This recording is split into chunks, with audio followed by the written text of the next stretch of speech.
우리는 새해를 맞아서 사도신경을 살펴보면서 은혜와 진리를 나누고 있습니다. 사도신경은 우리 신앙의 뼈대라고 할 수가 있지요. 그래서 우리가 예배 시간마다 사도신경을 고백하는 것은 그만큼 중요하기 때문이죠. 그래서 마음으로 믿고 입으로 시인하는 이런 이 사도신경 속에는 우리 신앙의 핵심 내용들이 잘 정리되어 있기 때문입니다.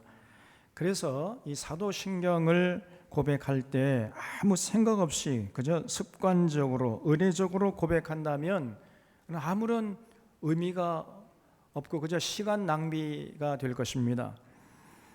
그래서 우리가 사도신경 고백할 때마다 이 사도신경 안에 담겨 있는 의미가 과연 어떤 의미인지, 과연 어떤 내용을 담고 있는지 생각하면서 고백하고, 그리고 고백한 다음에는 삶의 현장에서 그 고백한 내용대로 살아야 돼요.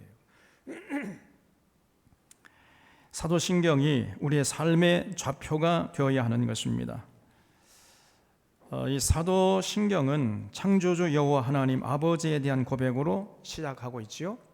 그래서 여기 대해서는 지난주에 살펴봤습니다. 오늘은 그 다음에 나오는 나는 그의 유일하신 아들 우리 주 예수 그리스도를 믿습니다. 이 고백을 살펴보면서 은혜와 진리를 나누려고 합니다. 창조주 여호와 하나님 아버지에 대한 고백은 구약 성경 전체를 요약한 것이라고 볼 수 있어요. 거기에 반해서 그 다음에 나오는 독생자 우리 주 예수 그리스도에 대한 고백은 신약 성경 전체를 요약한 것이라고 할 수 있습니다. 그래서 이 성자 예수님에 대한 고백은 참 중요한 고백이고, 그래서 사도신경의 내용 중에 거의 절반 이상을 차지하고 있어요. 그만큼 중요하다는 얘기일 뿐 아니라 또 그만큼 우리 기독교 역사 속에서 예수님이 과연 누구신가에 대한 논쟁이 치열했다는 것을 우리에게 보여주고 있는 거예요. 그러면 왜 그 예수 그리스도가 누구신가에 대한 논쟁이 치열했을까요? 그 이면에는 초대교회가 말로 형용할 수 없는 피비린내 나는 고난과 핍박을 당했다는 것이 그 속에 숨어 있는 것입니다.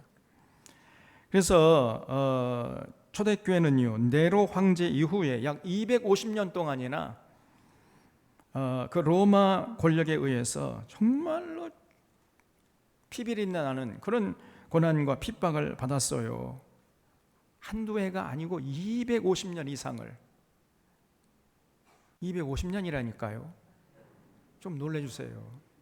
이제 좀 반응이 옵니다.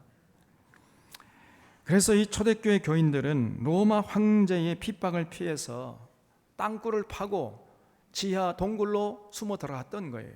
예수 믿는다고 잡혀가가지고 전부 사자밥이 되고 검투사에 칼에 맞아 죽고 굶어 죽고 나무에 묶여가지고 불 타서 죽고 화형시켰거든요. 그런 끔찍한 고난을 당했습니다. 여러분 오늘 만약에 그런 일이 자행된다면 그래도 우리가 예수 믿을 수 있겠어요? 그래도 여러분 교회 나올 수 있겠습니까? 나오기 힘들 거요. 초대교회 교인들은 그래도 예수 믿었어요. 그 믿음을 포기할 수 없어서 그들은 지하 땅굴을 파고 들어가서 숨어서 예배드리고 신앙생활을 했던 것입니다. 쉽게 말해서 예수 믿기 위해서 목숨을 걸었던 거예요. 목숨을. 신앙이 액세서리가 아닙니다, 여러분. 자기의 생명보다 귀한 것, 생명보다 바꿀 수 없는 그러한 가치 있는 것이었어요. 그래서 250년 이상 그 말로 형용할 수 없는 고난을 당하다가 AD 313년에 콘스탄틴 황제가 이제 밀라노 칙령을 반포한 거지요. 이제 더 이상 로마 황제는 교회를 핍박하지 않겠노라, 이런 내용의 칙령을 반포한 것입니다. 그래서 이 밀라노 칙령 이후에 교회가 이제 지하에서 지상으로 올라올 수 있었는데 올라와 보니까요, 이 동네에서 고백하는 예수 그리스도, 저 동네에서 고백하는 예수 그리스도, 각각 신앙 고백이 달랐던 거예요. 그동안 250년 동안이나 교류가 없으니까 그만 예수 그리스도가 누구인가에 대한 의견이 서로 분분했던 것입니다. 그래서 교회가 지상으로 올라온 직후부터 예수님이 누구신가에 대한 논쟁이 치열하게 벌어졌던 거예요. 이런 치열한 논쟁을 거쳐서 오늘날의 사도신경에 나오는 예수님에 대한 고백이 완성되었던 것입니다. 그래서 이 예수 그리스도에 대한 고백이 하루아침에 성립된 게 아니에요. 아주 치열한 이 초대교회 역사, 그 피비린 나는 역사를 통해서 오늘 우리가 이 사도신경에 예수님에 대한 고백을 하게 된 거예요. 그래서 나는 그의 유일하신 아들 우리 주 예수 그리스도를 믿습니다, 이런 고백에는 우리 믿음의 선조들의 수많은 피와 눈물과 땀이 배어 있다는 것을 잊지 말고 사도신경을 고백할 때마다 우리가 정말로 감격스럽게 고백할 수 있어야 돼요. 아무런 생각 없이 그냥 예배 한 의식으로서 고백한다면 이거는 참 부끄러운 모습이에요. 이 고백에는 세 가지 중요한 신앙 고백이 담겨 있습니다. 첫째는 2000년 전에 팔레스틴이라는 땅에서 태어나서 33살의 일기로 십자가에 못 박혀 죽은 예수님을 하나님의 유일하신 아들로 믿고 고백하는 것입니다. 그리고 두 번째는 그 예수님을 주님으로 믿고 고백하는 것이요, 세 번째는 그 예수님을 그리스도로 믿고 고백하는 이런 내용이 거기 담겨 있어요. 첫째로 그의 유일하신 아들이라는 말 속에는 두 가지 중요한 의미가 담겨 있습니다. 그의 유일하신 아들 우리 주 예수님을 믿습니다 라는 말은요, 그 유일하신 아들이라고 할 때 그 유일하신 아들이라는 헬란 말은 모노게네스라는 말인데, 이 말은 하나님의 모든 것을 이어받으신 분이다, 이런 뜻입니다. 하나님의 능력, 하나님의 성품, 하나님의 계획 등 모든 면에서 예수님이 하나님을 닮았다는 고백이에요. 쉽게 말해서 예수님이 하나님, 여호와 하나님, 이 우주 만물을 창조하신 여호와 하나님과 동등하신 분이라는 겁니다. 그래서 성경은 명확하게 예수님을 하나님으로 선포하고 있어요. 그래서 요한복음 1장 1절에 태초에 말씀이 계시니라, 이 말씀이 하나님과 함께 계셨으니 이 말씀은 곧 하나님이시니라, 이렇게 가르치고 있습니다. 말씀이 하나님이라는 거예요. 말씀이. 그래서 이 말씀이 육신이 되어 우리 가운데 거하신 분이 예수님이잖아요. 그러니까 예수님을 하나님으로 선포하고 요한복음을 시작하고 있는 것을 알 수 있습니다. 그래서 요한복음 1장 14절에 말씀이 육신이 되어 우리 가운데 거하시며 우리가 그의 영광을 보니 아버지의 독생자의 영광이 은혜와 진리가 충만하더라 그랬잖아요. 말씀이 육신이 되어서 우리 가운데 거하신 분이 예수님인데 그 예수님이 하나님이시라는 겁니다, 여러분. 보통 존재가 아니고 하나님이시다, 신이시라는 거예요, 신. 그래서 요한복음에서는 처음부터 예수님을 하나님이라고 선포하고 있음을 알 수 있어요. 또 사도 바울은 빌립보서 2장 5절 이하에서 예수님을 일컫기를 그는 근본 하나님과 본체시나 하나님과 동등됨을 취할 것으로 여기지 아니하시고 오히려 자기를 비어 종의 형체를 가져 사람들과 같이 되었다, 이렇게 말씀하고 있어요. 예수님을 하나님과 본체다, 하나님과 동등됨을 취할 수 있는 분이시다, 이렇게 소개하고 있잖아요. 쉽게 말해서 예수님이 다름 아닌 하나님이시라는 거예요. 하나님. 이렇게 성경은 예수님을 명확하게 하나님으로 선포하고 있습니다. 그러므로 우리들이 예수님을 하나님의 유일하신 아들 되심을 마음으로 믿고 입으로 시인한다면 그 하나님이신 예수님을 찬양하고 경배하는 일을 추호도 게을리해서는 안 될 것입니다. 그의 유일하신 아들이라는 말의 또 하나의 의미는 예수님이 우리에게 여호와 하나님을 온전히 조금도 부족함이 없이 온전히 완벽하게 최종적으로 궁극적으로 보여주신 분이다 라는 의미가 담겨 있어요. 빌립이 예수님에게 하나님 보여달라고 그랬지요. 그러니까 예수님께서 빌립에게 빌립아, 너는 나를 봤으면 하나님을 본 건데 왜 또 하나님을 보이라 하느냐? 너 하나님 보고 싶어? 나를 봐, 나. 이렇게 말씀하셨어요. 예수님을 보면은 하나님을 완벽하게 알 수 있다는 것입니다, 여러분. 또 예수님께서 스스로 말씀하시기를 나는 길이요 진리요 생명이다. 말씀하시면서 나로 말미암지 않고는 아버지께로 갈 자가 없다 이렇게 말씀하셨잖아요. 예수님이 완벽하게 최종적으로 하나님이 어떤 분이신지를 우리에게 알려주셨다는 거예요. 그래서 나는 그의 유일하신 아들을 믿습니다라는 고백에는 예수님 외에는 그 누구도 우리를 온전히 하나님 앞으로 인도할 자가 없음을 믿고 고백하는 거예요. 독일의 신학자인 판넨베르크는 말하기를 그는 그의 유일하신 아들이란 말에는 예수님만이 하나님에 대한 유일한 계시의 근거요, 그 외에는 어떤 사람도 다른 계시의 전달자가 없다 이런 의미라고 설파한 적이 있어요. 그러므로 우리가 그의 유일하신 아들 우리 주 예수 그리스도를 믿습니다라고 마음으로 믿고 입으로 시인한다면 어떤 사람을 통해서 하나님을 알려고 해서는 안 됩니다, 여러분. 정말 어리석은 자지요. 이단에 빠진 자들이 이런 실수를 하고 있는 자들이에요. 그 자기가 교주라고 하는 그런 사람을 따르고 있잖아요. 그런 사람, 죄로 물든 사람을 예수님 자리에 딱 앉혀놓고 그 교주를 통해서 하나님을 알 수 있다고 믿는 자들 아닙니까? 그래서 이단이라고 하는 거예요. 그래서 자기들의 교주를 예수님 자리에 앉히고 섬기는 자들은 절대로 사도신경을 믿고 고백할 수가 없는 거지요. 또 그 정도까지는 아니라 할지라도 어떤 목사를 예수님 자리에 앉히고 사람인 목사를 통해 하나님을 알려고 하는 이런 사람도 있어요. 그래서 그런 사람 이단이라고까지 정죄하기는 어렵습니다만 교회 안에, 오늘 한국 교회 안에 이런 실수를 하는 사람들이 너무나 많습니다. 자기 목사님을 신으로 추앙한다니까. 그 목사님이 어떤 실수를 해도 그냥 믿고 따르겠다는 거예요. 그냥 그 목사님 말은 그 말이 법이에요. 또 이거는 미신이죠, 미신. 이단보다 더 나쁜 사람들이에요. 그래서 여러분, 어떤 목사를 예수님의 자리에 앉히고 사람이 목사를 통해서 하나님을 알려고 하는 이런 어리석음을 범하지 말아야 돼. 우리는 오직 예수님을 통해서, 예수님만을 통해서 온전히 여호와 하나님 앞에 인도함을 받을 수 있음을 언제나 잊지 마시기를 바랍니다.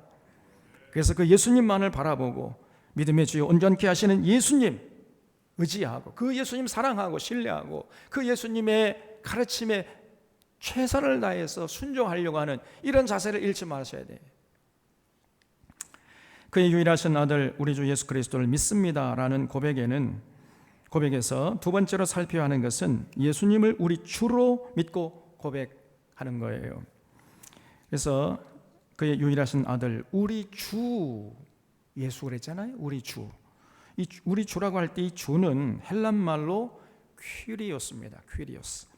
이 퀴리오스라는 말은 세상 모든 사람들을 좌지우지할 수 있는 그런 굉장한 권세를 가진 분이다, 이런 의미가 있어요. 그렇기 때문에 퀴리오스라는 말 속에는 굉장한 경외심이 거기에 담겨 있는 것입니다. 이스라엘 백성들이 출애굽 당시 자기들을 애굽에서 해방시킨 여호와 하나님을 향해서 퀴리오스, 주님 이렇게 불렀습니다. 또 예수님이 갈릴리 바다에서 베드로에게 이제 깊은 곳에 가서 그물을 내려 고기를 잡아라 이렇게 말씀했죠. 그러니까 베드로가 선생님, 제가 밤이 새도록 참 그물을 내려서 고기를 잡았지만은 한 마리도 잡은 것이 없습니다만은 선생님이 말씀하시니까 그 말씀을 의지하여 내가 그물을 내리겠습니다. 이렇게 하고 그물을 내렸는데 놀랍게도요, 2배에 잠길 정도로 물고기를 많이 잡았죠. 그때 베드로의 반응이 놀랍습니다. 여러분 같으면 그때 어떻게 반응하겠어요? 야, 저 예수란 자하고 동업하면 떼돈 벌겠다, 이렇게 생각할 거 아닙니까? 근데 베드로는요, 그렇게 반응하지 않고 갑자기 선생님이라는 호칭에서 주여, 퀴리오스로 그 호칭이 바뀌어버려요. 퀴리오스, 주여, 나는 죄인으로소이다, 나를 떠나소서, 이렇게 고백했습니다. 왜 그렇게 고백했을까요? 밤새도록 그물을 내릴 때에는 분명히 물고기 한 마리 없었잖아요. 수도 없이 그물을 내렸는데 물고기 새끼 한 마리 잡지 못했습니다. 그런데 예수님의 말씀에 의지해 그물을 내렸더니요, 물고기가 새카맣게 올라오는 거예요. 그러니까 아니, 이 많은 물고기가 도대체 어디서 왔지? 베드로가 이렇게 생각한 겁니다. 분명히 물고기 한 마리 없었는데 도대체 이 많은 물고기가 어디서 왔단 말이냐? 아하, 저 예수란 분이 물고기마저도 좌지우지할 수 있는 능력을 가진 분이구나, 이렇게 생각이 미쳤던 거예요. 그래서 선생님이라는 호칭에서 퀴리오스라는 호칭으로 바뀌어버린 거예요. 그래서 갈릴리 바다에서 평생 고기잡이로 잔뼈가 굵어온 자신의 상식과 체험을 초월하는 그런 예수님의 놀라운 권세를 베드로가 체험했던 것입니다. 그런 체험을 하면서 베드로가 예수님 앞에 무릎을 꿇고 퀴리오스, 주여, 나는 죄인으로소이다, 나를 떠나옵소서, 이렇게 고백했던 거지요.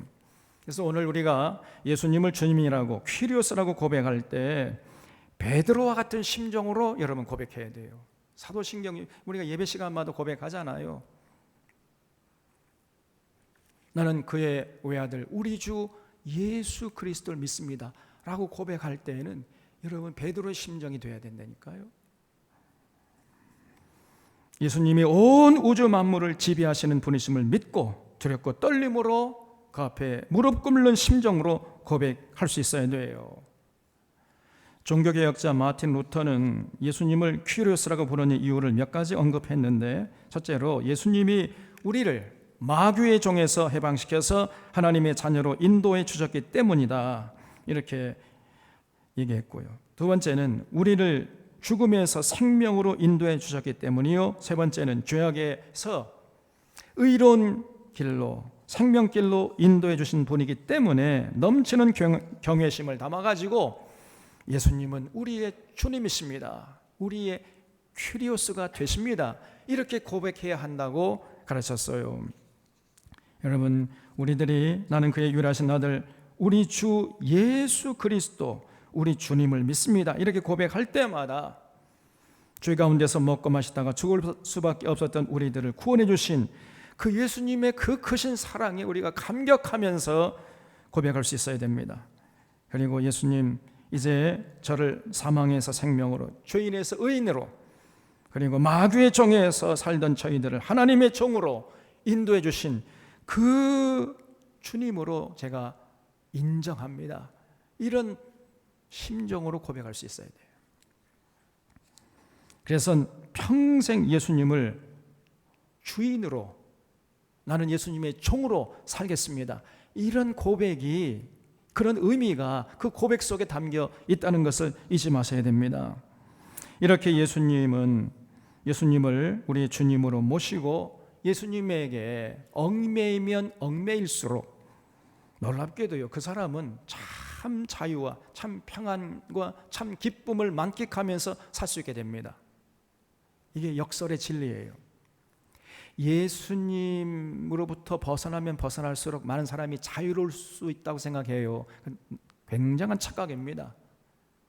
놀랍게도요, 예수님을 나의 주인으로, 나는 예수님의 종으로 이렇게 고백하면서 예수님의 말씀에 순종하면 순종할수록 우리 안에 자유가 사라지는 것이 아니고 우리 안에 자유가 더 풍성해진다니까요. 놀라운 역사의 진리입니다. 셋째로, 그의 유일하신 아들 우리 주 예수 그리스도를 믿습니다. 이 고백에는 예수님을 그리스도로 믿는다는 고백이 담겨 있지요. 그리스도라는 말은 헬란 말이고 히브리 말로는 메시아라는 말이죠. 여러분 잘 아시다시피 이 메시아라는 말은 기름 부음을 받은 왕이라는 뜻입니다. 근데 더 나아가서 구약의 선지자들이 언젠가 하나님이 진짜 왕, 가짜 왕, 이런 지금 세상에서 경험할 수 있는 이런 통치자들, 윤석열 같은 이런 머저리 같은 이런 메시아가 아니라 진짜 메시아, 진짜 왕 같은 왕, 그런 왕을 보내주실 것이다, 이렇게 예언자들이 예언했잖아요. 근데 놀랍게도 그 예언의 주인공이 바로 예수님이라는 고백이에요. 당시 유대인들은 하나님이 보내실 참 메시아, 바로 그 그리스도, 진정한 통치자를 정말 타는 목마름으로 기다리고 있었습니다. 왜냐하면요, 당시의 왕들, 당시의 통치자들은 하나같이 백성들 위에 군림해서 백성들의 고열을 빨았어요.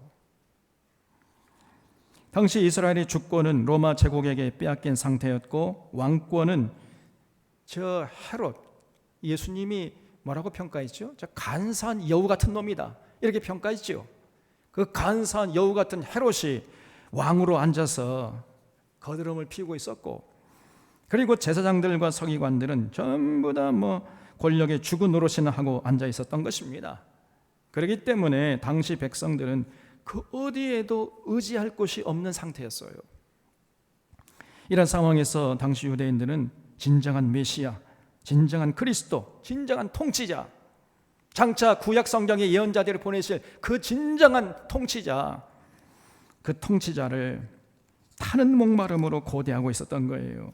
그래서 권력이 있다고 군림하지 않고 백성들을 진심으로 사랑하고 백성들을 섬기는 이러한 통치자, 이런 메시아를 기다리고 있었던 것입니다. 그런데 그런 상황에서 바로 그 메시아가 오셨다는 소식은 그야말로 복음 중에 복음이었던 거지요. 그래서 당시 사도들은 가는 곳마다 목숨을 걸었어요.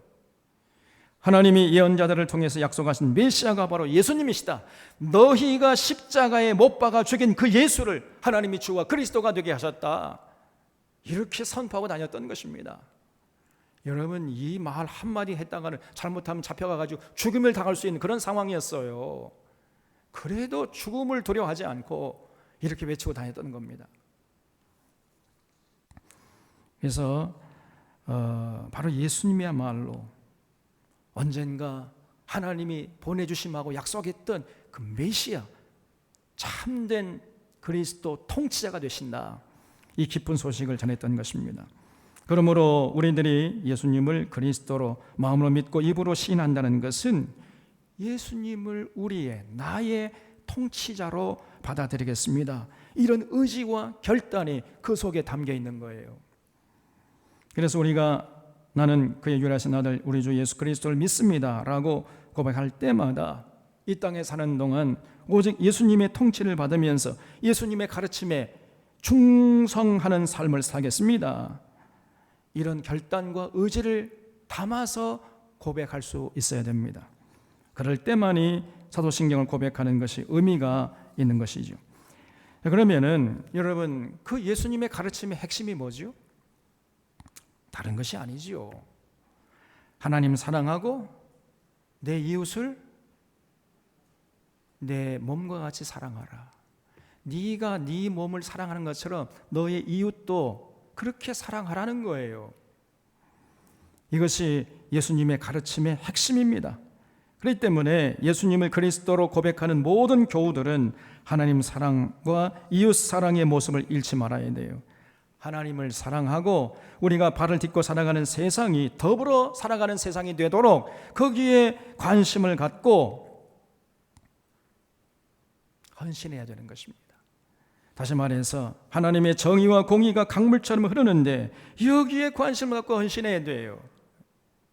우리 주 예수 그리스도를 믿습니다라고 고백하면서 하나님의 공의와 정의가 짓밟히고 있는 이런 사회 현상에 대해서 아무런 관심도 없고 느낌도 없다면, 그럼 무관심한 채로 사도신경 고백한다면요, 그 사람은 정신 나간 사람이죠. 자기가 무슨 내용으로 신앙 고백하고 있는지조차 모르면서 사도신경을 고백하는 잘하는 것입니다, 여러분. 그래서 여러분, 우리가 사도신경을 고백할진데 하나님의 정의와 공의가 강물처럼 흐르는데 거기에 관심 갖고 헌신해야 돼요. 나 혼자만 잘 먹고 잘 살고 출세하고 부귀영화 누리고 그러면서 신앙생활 한다는 것은, 이거는 이단보다 더 나쁜 사람들이에요. 그건 예수 믿는 자가 아닙니다. 그래서 진실로 예수 그리스도를 믿고 고백할진데 이 땅에 더불어 사는 세상이 되도록 거기에 관심 갖고 앞장서려고 하는 거예요. 그런 자들이 모인 공동체를 우리가 교회라고 하는 것입니다. 교회. 그렇기 때문에 교회가 예수님의 통치를 받고 예수님의 가르침을 따르면서 우리가 발을 딛고 있는 세상이 더불어 살아가는 세상이 되도록 헌신할 때, 그때 비로소 그 교회가 주님의 통치를 받는 교회로 인정받게 되는 거지요. 그 다음에 나오는 고백이, 그는 성령으로 잉태되어 동정녀 마리아에게 나시고, 그러죠. 예수님이 보통 사람들과는 다르게 성령으로 잉태되어 남자를 알지 못하는 처녀의 몸에서 탄생하셨다는 걸 우리가 믿고 고백하는 거예요. 사실 이렇게 고백한다는 것은 쉬운 일이 아닙니다. 왜냐하면 그는 우리의 상식과 경험에 위배되기 때문이지요. 그러나 그럼에도 불구하고 성경이 예수님의 동정녀 탄생을 강하게 주장하고 있기 때문에 그 성경의 가르침을 우리가 믿음으로 받아들이는 것입니다. 오늘 봉독한 마태복음 1장 18절 말씀을 보겠습니다. 예수 그리스도의 나심은 이러하니라. 그의 어머니 마리아가 요셉과 약혼하고 동거하기 전에 성령으로 잉태된 것이 나타났다 그랬죠. 그러니까 예수님이 성령으로 잉태되어 남자를 알지 못하는 그 마리아의 몸에서 탄생하셨다는 거죠. 아니 여러분, 어떻게 남자를 알지 못하는 처녀가 아들을 낳을 수 있겠어요? 마리아와 약혼한 요셉도 참 이런 경우를 당했을 때 상당히 난처했을 것입니다. 분명히 요셉은 마리아와 동거하지 않았는데 어떻게 약혼한 저 마리아가 아기를 뵀지? 어떻게 임신했지?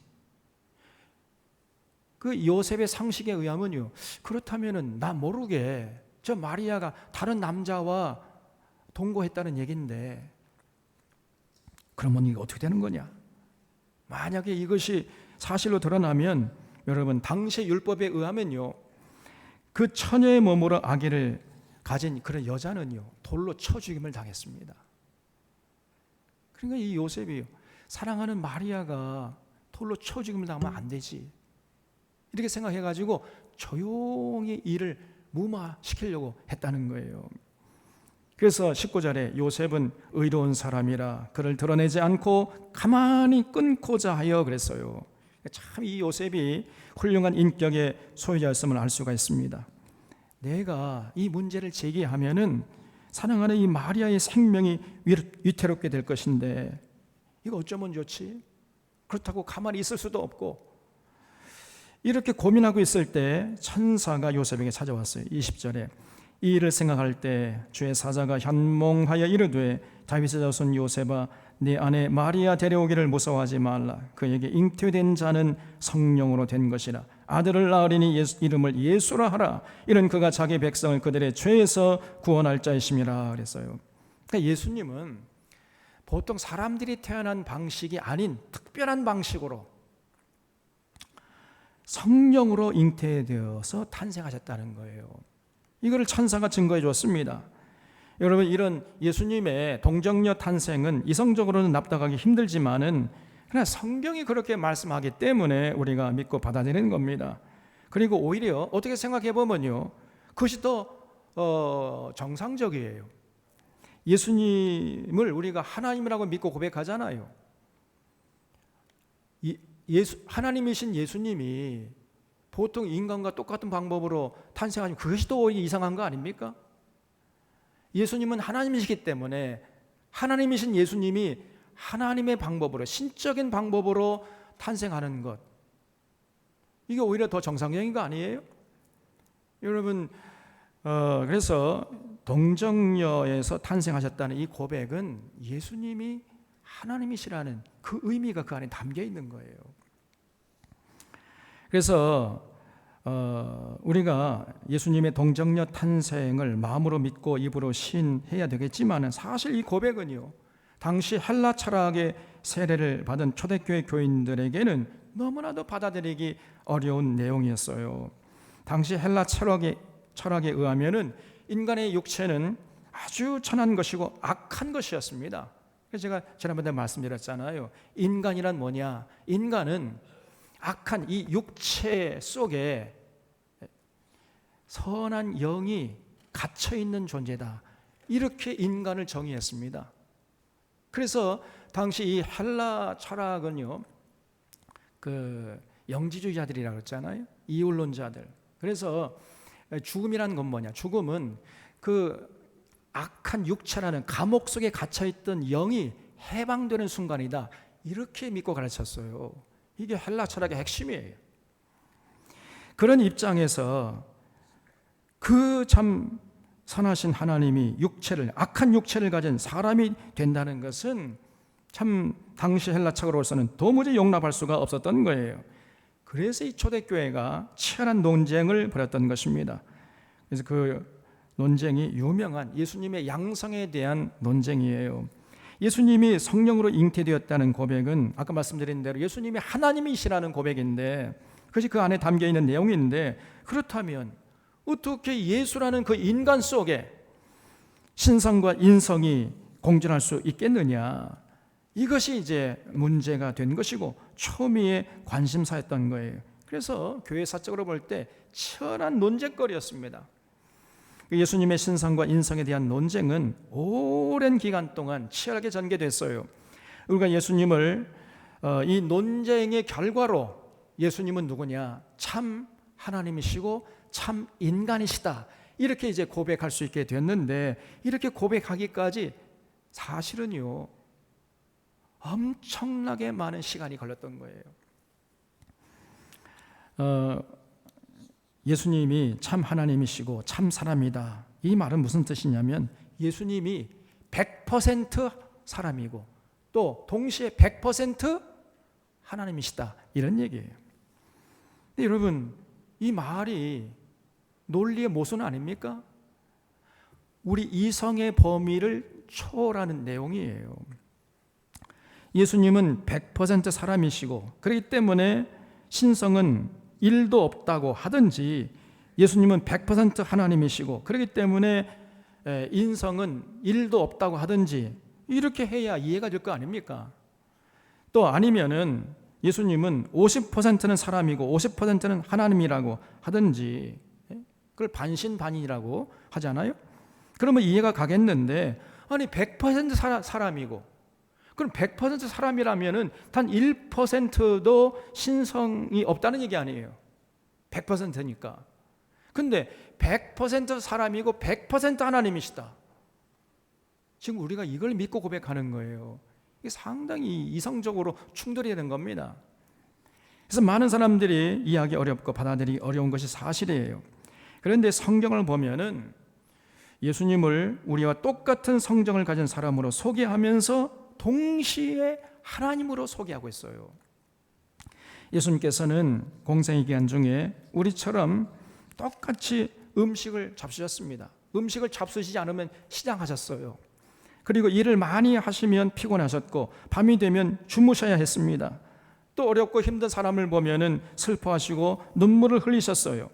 또 당시에 그 예루살렘 성전 만민이 기도하는 집을 강도의 소굴로 전락시킨 이러한 그 당시의 서기관 바리새인들 율법 학자를 보면은요, 예수님 이놈의 새끼들, 그냥 이 독사의 새끼들아, 그러면서 그 자리에서 그냥 새끼를 꼬아가지고 회초리 만들어 휘둘러가지고 다 쫓아내버렸습니다.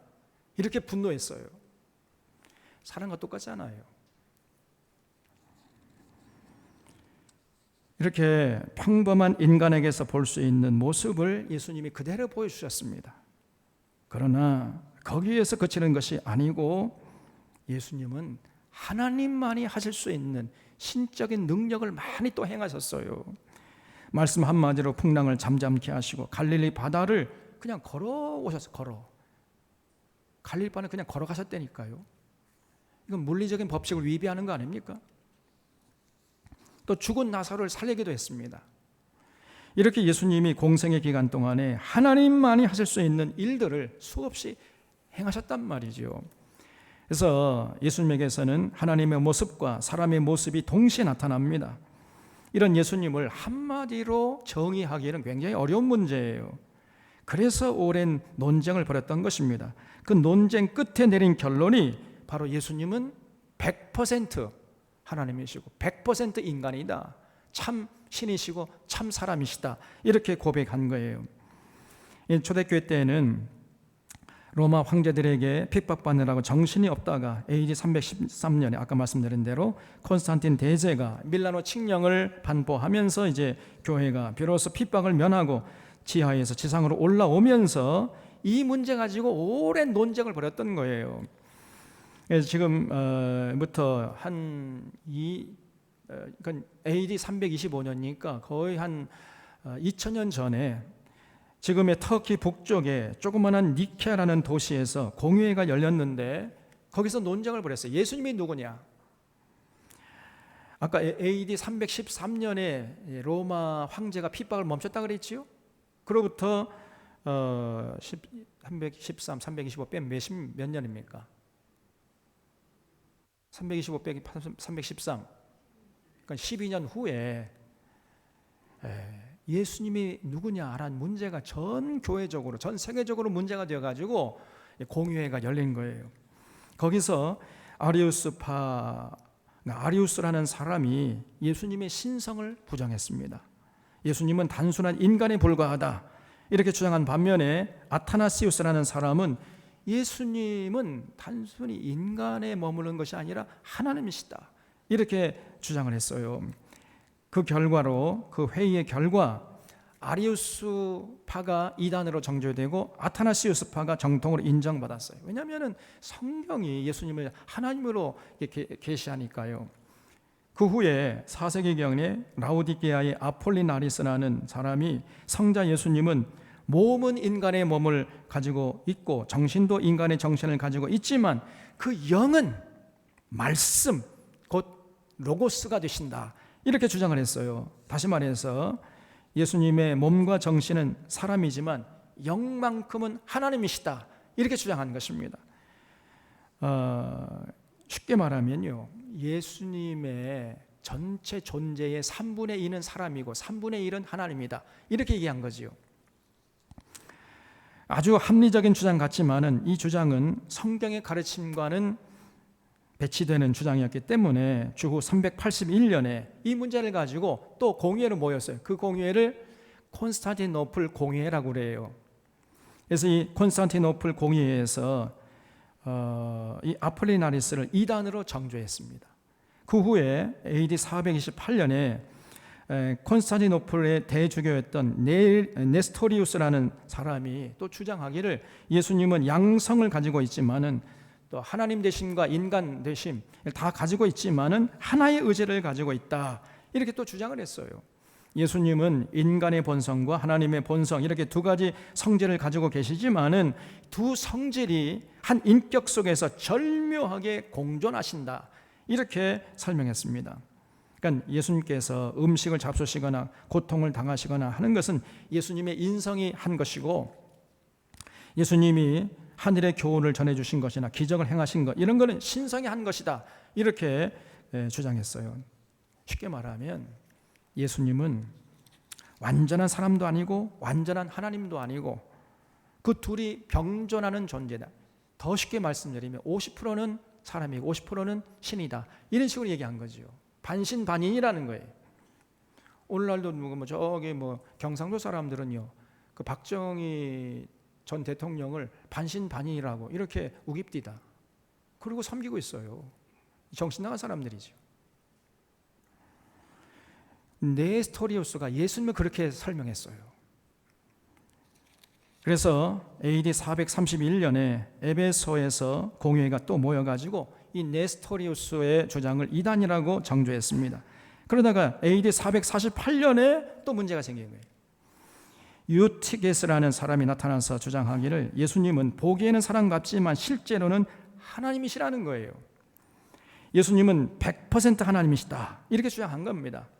또 449년에 알렉산드리아 대주교였던 디오스쿠루스라는 사람이 이 유티케스의 주장을 받아들여 가지고 자기 밑에 있는 수도승들 전부 다 칼과 창을 차라 무장시켜 가지고요, 에베소에서 회의를 열어 가지고 그 유티케스 주장을 그냥 강제적으로 불법적으로 통과시켜 버렸습니다. 그래서 이 총회를 도둑총회라고 그래요. 네, 이런 일방적인 결정을 교회가 인정할 수가 없었고 성령님께서 허락하시지 않았던 거지요. 그래서 로마의 주교였던 레오 1세가 주동이 되어가지고 AD 451년에 600명의 주교들이 소아시아에 있는 칼케돈이라는 곳에 모여가지고 이제 회의를 열었는데, 이 칼케돈 회의가 기독교 역사상 가장 많은 주교들이 모였던 회의입니다. 여기서 칼케돈 교리라는 것을 결정해가지고 선포했어요. 그리스도는 신성도 완전하시고 인성도 완전하시다. 그리스도는 완전한 신성을 가지고 계시고 또 완전한 인성을 가지고 계셔서 진정한 하나님이시요 진정한 사람이시다.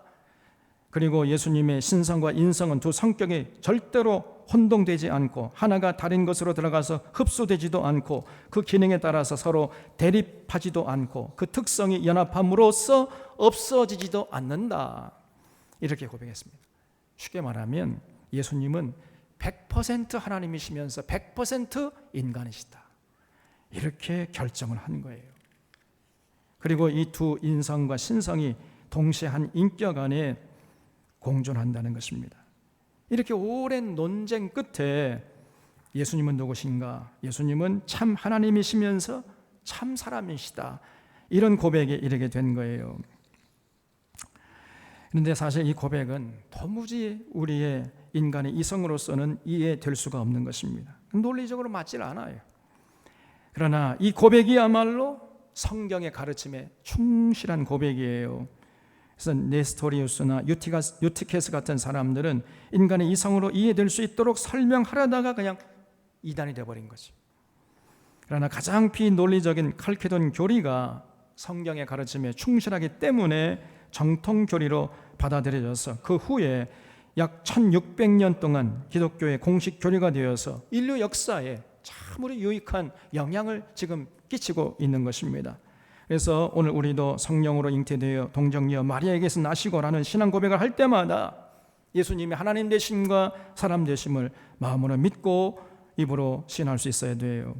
자, 그렇다면은 이제 결론입니다. 이 신앙 고백이 우리 신앙 생활에 의미하는 바가 무엇이겠어요? 이 질문이 중요해요. 여기에는 예수님은 우리의 경배의 대상이면서 또 동시에 우리가 본받아야 할 대상이라는 고백이 담겨 있다는 것을 절대로 우리 사랑하는 샤론의 교우들은 잊지 마시기를 바랍니다. 여러분, 예수님은 참 하나님이시기 때문에 우리가 경배해야 할 대상이세요. 동시에 예수님은 참 사람이시기 때문에 우리가 본받고 닮아가야 할 대상인 것입니다. 예수님을 경배의 대상으로만 생각하고 본받고 따라야 할 대상으로 생각하지 않는 것은 이건 잘못이에요. 반대로 예수님을 본받아야 할 대상으로만 생각하고 경배의 대상으로 생각하지 않는 것도 잘못된 것입니다. 우리는 예수님을 경배의 대상으로 생각할 뿐 아니라 오늘 여기에서 우리들이 닮아가야 할 대상으로 삼아야 돼요. 예수님처럼 생각하고 예수님처럼 말하고 예수님처럼 행동하고 예수님처럼 살아가는데 거기에 우리의 관심을 집중해야 됩니다. 그렇지 않을 때에는요, 신앙생활이 온전한 신앙생활이 될 수가 없어요.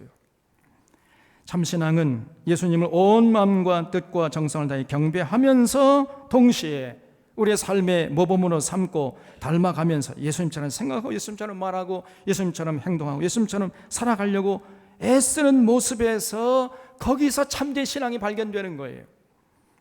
그런데 오늘날 한국교회는 예수님을 찬양과 경배의 대상으로만 생각하고 닮아가야 할 대상으로는 생각하지 않으려는 이런 경향이 있어요. 그래서 한국교회가 오늘 어지러운 것입니다. 예수님은 제자들을 향해서 내가 너희들에게 하나님의 진리를 다 전해줬기 때문에 앞으로는 너희들을 더 이상 종으로 부르지 않고 친구라고 부르겠다, 이렇게 말씀했거든요. 여러분, 친구가 누구예요? 우리가 누구를 친구라고 부르는 겁니까? 친구는 같은 사상과 같은 삶을 추구하는 자를 친구라고 하잖아요. 예수님이 우리를 더 이상 종이라고 하지 않고 친구라고 하겠다고 말씀하셨어요. 그래서 우리는 예수님처럼 생각하고 예수님처럼 말하고 예수님처럼 행동하고 예수님처럼 살아가야 할 존재라는 것을 잊지 마셔야 돼요. 우리 사랑하는 사론의 교우들은 나는 그의 유일하신 아들 우리 주 예수 그리스도를 믿습니다. 그는 성령으로 잉태되어 동정녀 마리아에게서 나시고, 이 고백을 들을 때마다 이 고백 속에는 이렇게 굉장히 많은 의미가 담겨 있다는 사실을 잊지 마시고 예수님을 하나님으로 경배하겠다는 의지를 새롭게 하고 또 예수님처럼 살아가는, 예수님을 닮아가는 삶을 살기로 다짐하는 진정한 참 믿음의 사람들 다 되시기를 바랍니다. 기도하겠습니다. 참 고마우신 하나님 아버지, 저희들이 예배 시간마다 나는 그의 유일하신 아들 우리 주 예수 그리스도를 믿습니다. 그는 성령으로 잉태하고 라고 고백할 때마다 그 안에 담긴 의미를 잘 새기면서 고백하고, 이렇게 고백했으면 이제 삶의 현장에 나아가서 실천하는 참 신앙인들 다 되게 해 주시옵기를 바라옵고 예수님의 이름으로 기도하옵나이다. 아멘.